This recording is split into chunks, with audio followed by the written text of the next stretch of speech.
A critical shortage is putting lives at risk across Minnesota. Blood donations have dropped nearly 40%, and hospitals say they're down to less than a 2-day supply. Northern News Now's Kyrie Johnson spent the day at Memorial Blood Centers and shares how the supply is dangerously low. Minnesota's blood banks are running on nearly empty, and hospitals are at critical levels of donations.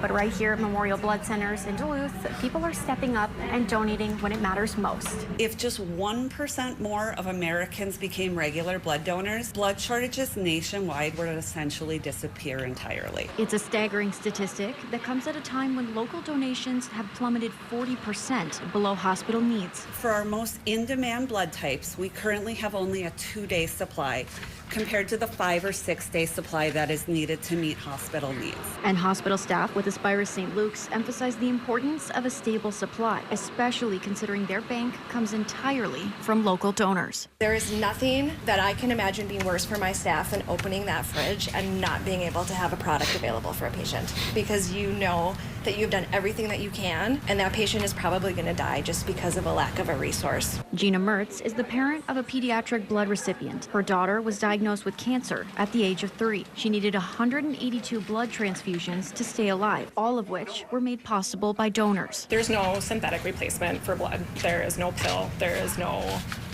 there's nothing that we can pull off the shelf. It's humans helping humans. And with only 3% of eligible donors in the U.S. donating each year, they say that places an enormous burden on the small population of those that continuously give. We'll have more information about how you can donate blood on our website. In Duluth, Kyrie Johnson, Northern News Now. Thank you, Kyrie. And Mayor Roger Reinert was also at the blood drive event earlier today and proclaimed today to be Blood Donor Day in the city of Duluth.